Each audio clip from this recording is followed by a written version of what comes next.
السلام عليكم ورحمة الله وبركاته. الحمد لله رب العالمين والصلاة والسلام على سيد المرسلين وآله وأصحابه أجمعين.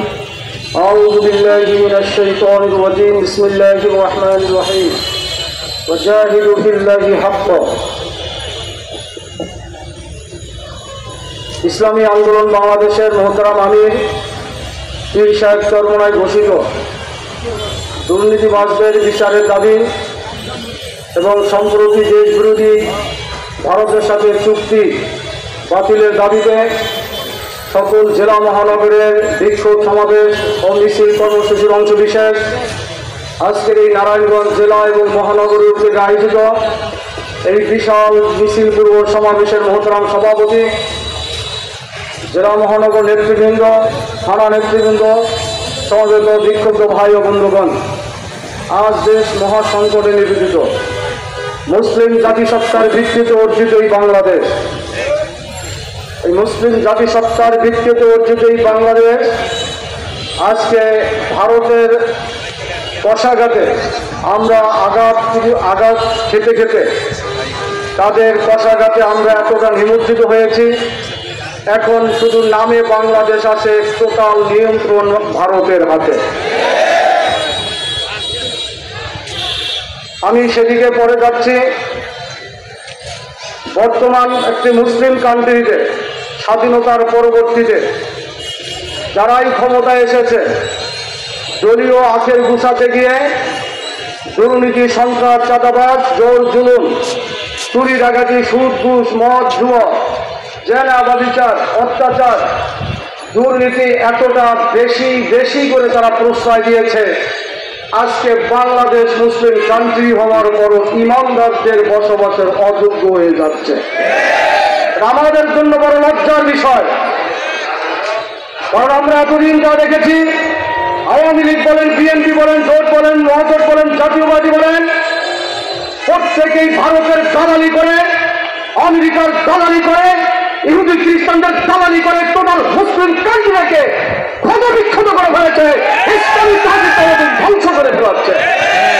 সর্বশেষ তেরাক মারতেছে আওয়ামী সরকার। জন্মই যারা জন্ম পাপ, তাদের থেকে ভালো কিছু পাওয়া যায় না। এই বর্তমান যে সরকার ক্ষমতা আছে, প্রত্যেকটা নির্বাচনে সৌতা চুরি করে, ভারতের সহযোগিতা নিয়ে অবৈধভাবে এদেশের ক্ষমতা দখল করে, অস্ত্রের মুখে মানুষকে চিহ্নি করে, তারা অবৈধ কাজ করবে, এটাই বাস্তবতা। এই সরকার ক্ষমতা আসার পরে শিক্ষার উপরে চরম আঘাত এনে নাস্তিকবাদ, হিন্দুত্ববাদ এবং ভারতীয় সংস্কৃতিবাদ শিক্ষা সিলেবাসে ঢুকিয়ে এদেশের 92 মুসলমান ছাত্র ছাত্রীদের মেধা নষ্ট করার গভীর ষড়যন্ত্রে একের পর এক লিপ্ত হয়েছে। ঠিক না ঠিক? বারবার আমাদের আন্দোলন করতে হয়, সংগ্রাম করতে হয়। মুসলমানদের সন্তানদের ইসলামী শিক্ষা তাহাজিব তামদ্দুন দিবে, তার পরিবর্তে নাস্তিকবাদ আর হিন্দুত্ববাদ আমাদেরকে শিখাতে চায়। এইটা সম্পূর্ণ ভারতের প্রেসক্রিপশনে এই সরকার করে। যদিও আমাদের আন্দোলনের মুখে মাঝে মধ্যে প্রধানমন্ত্রী কিছু চেঞ্জ করেন, কিন্তু তাদের গভীর ফাঁদে কিন্তু আমরা সবসময় পা ফেলে রাখি। সম্মানিত উপস্থিতি, শিক্ষা খাতের দুর্নীতির কথা তো সবাই জানেন। আজকে এমন কোন সেক্টর নাই যেখানে দুর্নীতি না হচ্ছে। কেন বিচার চলে আজকে দুর্নীতিবাদের বিচার চায়? চিকিৎসা খাত আজকে কোন লেভেলে চলে গেছে? ডাক্তাররা, বিসিএস কার্ডের ডাক্তাররা শরীর একটু খারাপ লাগলে সিঙ্গাপুরে চলে যায়, বাহিরে চলে যায়। সর্বোপরি আমাদের প্রধানমন্ত্রী এদেশের স্বাস্থ্য খাতকে ধ্বংস করার জন্য এই ভিসার মাধ্যমে বাংলাদেশের মানুষ আমাদের দেশের চিকিৎসা করে ভারতের অর্থনৈতিক সমৃদ্ধ করার জন্য গভীর ফায়দা করছে। আমরা এর প্রতিবাদ জানাই। আমাদের স্বাস্থ্য খাতকে আরো উন্নত করতে হবে। প্রিয় ভাইরা আমার, চাকরিতে আজকে কোঠা সিস্টেম করে, চাকরিতে আজকে কোঠা সিস্টেম করতে করতে 56% কোঠা রেখেছে। এর মধ্যে মুক্তিযোদ্ধাদের 30%। গত 2018 সালের আন্দোলনে, কোঠা বিরোধী আন্দোলনে প্রথম এবং দ্বিতীয় শ্রেণীর চাকরি ক্ষেত্রে কোঠা বিরোধী আন্দোলনের মুখে প্রথম প্রথম এবং দ্বিতীয় শ্রেণীর চাকরিতে এই কোটা বাতিল করেছিলেন, কিন্তু আবার সম্প্রতি সেই কোটা বহাল রাখার জন্য এদেশের প্রধান বিচারপতি রায় দিয়েছে। আশ্চর্য লাগে, 56% কোঠায় যদি চাকরি হয়, এদেশের মেধাবী লক্ষ লক্ষ গরিব গরিব প্রধান এরা কিভাবে চাকরিতে ঢুকবে? আর যত কোঠা করে দিয়েছে, সংকিত করে দিয়েছে, চাকরিতে যারা নিয়োজিত থাকে চাকরি দেওয়ার ক্ষেত্রে তারা এখন রাঘব বল হয়ে গিয়েছে। আজকে সরকারি চাকরি পেতে 15, 20 লক্ষ, 30 লক্ষ, 50 লক্ষ, 1 কোটি টাকা পর্যন্ত ঘুষ দেওয়া হয়। এই কোঠার কারণে এই চাকরির মান বাড়িয়ে দিয়ে আপনারা টোটাল চাকরি ক্ষেত্রে ঘুষের দেশে পরিণত করেছেন। শুধু কোঠা বিরোধী আন্দোলন যা চলতেছে, তাদের সাথে সমর্থন জানিয়ে এই কোঠা প্রথা বাতিল করার জোর দাবি জানাচ্ছি। এদেশের মানুষ সবাই আমরা ভাই ভাই, সবাই আমরা ভাই বোন, সমান করে চাকরি ক্ষেত্রে আমরা থাকতে চাই। কোন কোথাও চলবে না, কথা ঠিক হবে। প্রিয় ভাই আমার, প্রশাসনের কথা আর কি বলবো, রঙে রঙে প্রশাসন এখন এমন হয়ে গিয়েছে। আজকে পুলিশের কথা বলবো কি, 10 টাকাও ঘুষ নেয় এদেশের পুলিশ, কথা কয় না। আজকে একটা পিয়ন থেকে ঊর্ধ্বতন অফিসাররা ঘুষ ছাড়া ফাইল লয় না, মাসের পর মাস চলে থাকে। আজকে এটা কোন পর্যায়ে গিয়েছে চিন্তা করবেন। মিলিটারি বাংলাদেশের সবচেয়ে আস্থার স্থল। এদেশ নিরাপত্তা এবং বৈদেশিক আক্রমণ থেকে রক্ষা করার জন্য দেশের সর্বোচ্চ শক্তি দিয়ে তাদেরকে লালন করা হয়, পালন করা হয়, তাদেরকে সর্বোচ্চ সুযোগ সুবিধা দেওয়া হয়, তারা দেশকে রক্ষা করবে। আজকে ভারত বিশাল চক্রান্ত নিয়ে এই সেনাবাহিনী, পুলিশ, র্যাব, বিজিবি, যত গোয়েন্দা সংস্থা আছে রয়ের মাধ্যমে টোটাল তাদের নিয়ন্ত্রণে নিয়ে গিয়েছে, কথা ঠিক না ঠিক। আজকে দুর্নীতি সেনাবাহিনীর মধ্যে ঢুকে গিয়েছে, আমাদেরকে ভাবিয়ে তুলে, এই প্রজন্মকে ভাবিয়ে তুলে দেশ কোন দিকে যাচ্ছে। আজকে 2018 সালে রাতের ভোট, দিনের ভোট, রাতের যে সেনাবাহিনী আজিজের মাধ্যমে হয়েছিল, উনি ওই তারিখে ভোট দিয়ে বলতেছে আমার জীবনে এত সুন্দর ভোট আর দেখি না, মনে আছে? আজকে তো দেখছেন দুর্নীতি ওনার বিরুদ্ধে যখন ফাঁস হয়ে গেল, উনি তো ওই কালো চশমা দিয়ে দেখবেন কি পরিমাণ টাকা যে খেয়েছে, কি পরিমাণ পাহাড় অর্জন করেছে টাকার। আজকে তার বিরুদ্ধে দুদক ঘটতেছে।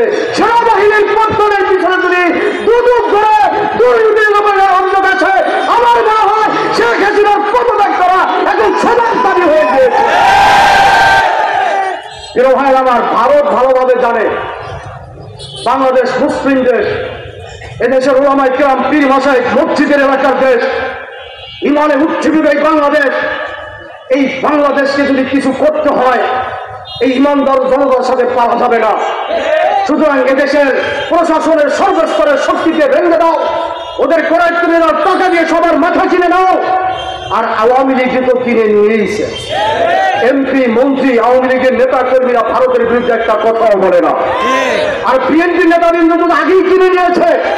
সম্প্রতি দেখেছিলাম নির্বাচনের পরে তারা ভারত বিরোধী একটা বর্জন আওয়াজ তুলেছিল। আবার সম্প্রতি কয়েক নেতা বলতেছে এটা ব্যক্তি কয়েকজনের কথা, এটা দলীয় সিদ্ধান্ত না। অর্থাৎ ভারতের বিরুদ্ধে অন্য কথা বলতে পারবে না, ভারতের দাবিদারি ওনাদের আসে না নাই। সুতরাং ভারত ভালোভাবেই জানে এই দেশকে যদি আমাদের করায়ত্ত আনতে হয়, তাহলে প্রশাসনের এবং জাতীয় নেতৃবৃন্দ যারা আছে তাদেরকে করায়ত্ত আনতে হবে। তার নীল নকশা তারা করতেছে, কথা ঠিক না বেশি, এবং করে ফেলে দিয়েছে। আজকে র্যাবের মধ্যে র্যাবের মহাপরিচালক ছিলেন বেনজির, পুলিশের মহাপরিচালক ছিলেন বেনজির, বড় দায়িত্ব ছিলেন বেনজির। শুধু এক বেনজির নয়, হাজারো বেনজির প্রশাসনের মধ্যে আছে, যারা হাজার হাজার কোটি টাকা এই আওয়ামী লীগ অবৈধভাবে ক্ষমতা রাখার জন্য ওর বাণিজ্য হাজার হাজার কোটি টাকা মেরে খেয়ে আজকে তারা আঙ্গুল ফুলে বটগাছ হয়ে দাঁড়িয়েছে। প্রিয় ভাইরা, এইভাবে দুর্নীতি আজকে এমন ভাবে চলে গিয়েছে, সিন্ডিকেট করে আজকে ব্যবসাটাকে সিন্ডিকেটের মাধ্যমে ব্যবসায়ী সিন্ডিকেটের কারণে আজকে বাংলাদেশের 18 কোটি সাধারণ মানুষের কোটা চিহ্ন হয়ে গেছে। যেই দেশে আলু থাকার কথা 10 টাকা, সেই আলু আমাদের এখন 70-80 টাকায় কিনতে হয়। প্রত্যেকটা জিনিসের দিকে আমাদের ভবিষ্যৎ উঠে গেলে উঠে যায়। সাধারণ কর্মজীবীরা আজকে বাঁচবে কি বাঁচবে না, সংসার কিভাবে চালাবে, এই হিমশিম খেতে হয়। আর আপনি গণভবনে বসে বলতেছেন বাংলাদেশ আগের চেয়ে অনেক ভালো আছে। আমরা এদিকেও ভালো নাই, ইমানের দিকেও ভালো নাই, দেশের অস্তিত্ব নিয়েও এখন আমরা ভালো না। ইসলামের দিক থেকে ভালো আছি? নারায়ণগঞ্জবাসী ভালো থাকতে পারেন, কারণ আপনাদের এলাকায় যে এক নেতা আছে এক রাতে 70-80 রাকাত তাহাজ্জুদ নামাজ পড়ে। এগুলো নেতা আপনাদের এলাকায় আছে, এক রাইতে পরে 70-80 রাকাত।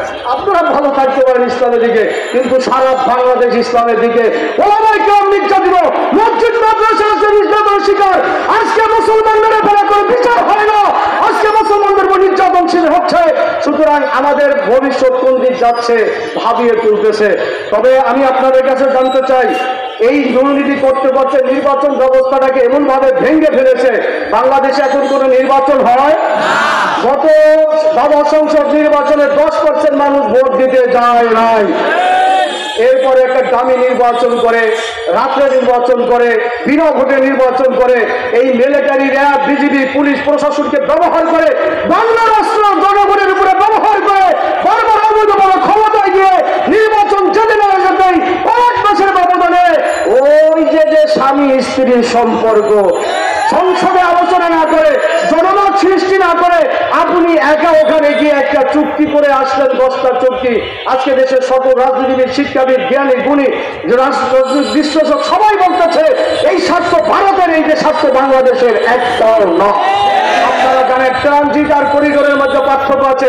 ট্রানজিট হলো এক দেশ থেকে আরো 2-3টা দেশে যাওয়ার জন্য যে রাস্তা করা হয়, এটা হয় ট্রানজিট।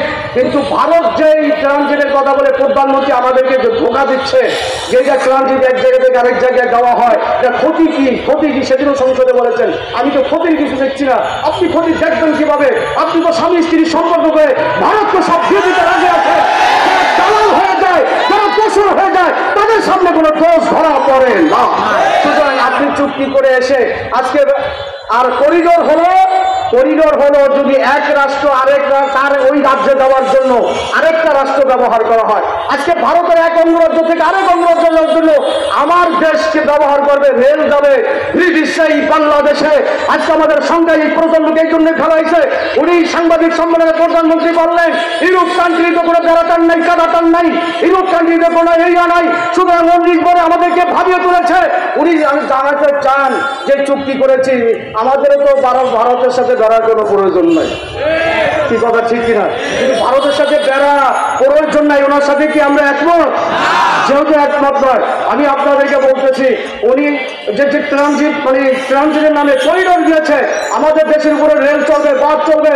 এরপর ওনাদের কোনো গাড়িতে আমাদের প্রশাসন কোনো পরীক্ষা নিরীক্ষা করতে পারবে না।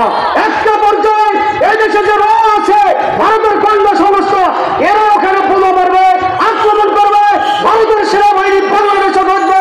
ওই ব্রিটিশরা যেমন বাংলাদেশে ব্যবসার নামে, সাধারণ নামে এসেছে, 200 বছর এই ভারতবর্ষ শাসন করেছে। আমাদের মনে হয় আমাদেরকে ভাবিয়ে করে এই ভারতের চক্রান্ত করে এই সুন্দর শস্য শ্যামলা এই সোনার বাংলাদেশকে পরাস্ত করার জন্য আবার একটা হামলা করবে, আবার একটা এই দেশে ঝুঁকি করবে, একটা অবস্থান নেবে। কিন্তু স্পষ্ট করে বলে দেয় চুক্তি বাতিল করেন, চুক্তি বাতিল করেন। হাজারো আওয়ামী লীগরা ভারতের দালাল হতে পারেন, বিএনপি নেতারা ভারতের দালালি করতে পারেন, প্রশাসনের লোক ভারতের দালালি করতে পারেন। এদেশের লক্ষ কোটি তৌহিদি জনতা আছে, ইমানদার আছে, ওলামায়ে কেরাম আছে, পীর সাহেব চরমনের নেতৃত্বে আমার বিশ্বাস লক্ষ লক্ষ মানুষ জীবন হলো ওই হিন্দুত্ববাদ ভারত থেকে সংগ্রাম করবে, লড়াই করবে, যুদ্ধ করবে। সেই সংগ্রামে প্রয়োজন পদে রক্ত লাগে, রক্ত দিতে কারা কারা প্রস্তুত আছেন? জীবন লাগে, জীবন দিতে কারা কারা প্রস্তুত আছেন? লড়াই হবে, সংগ্রাম হবে, দেশকে আমরা বাঁচিয়ে রাখবে। চলুন আমরা এখন রাজপথে জানিয়ে দেই, সকল চুক্তি বাতিল করুন, আরো উত্তর হবে ওরা হলে এরিয়া দ্বারা। সবাইকে ধন্যবাদ। নেতৃবৃন্দের সামনে যাবে, তারপর আমরা যাবো, যা যাদের স্থানে থাকি নেতৃবৃন্দের সামনে যাবে, তারপর আমরা যাবো সকলে।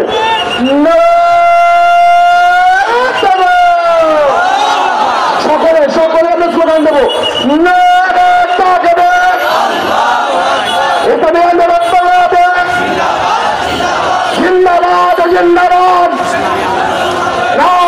জিন্দাবাদ, সত্যের মূল মন্ত্র ইসলামী শাসন করুন,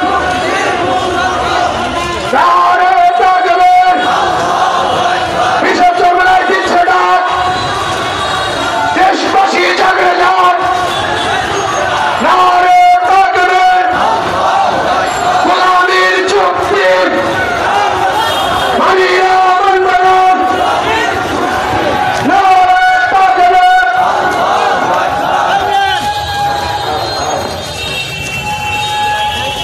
দিন এটা এটার মতো বড় একটা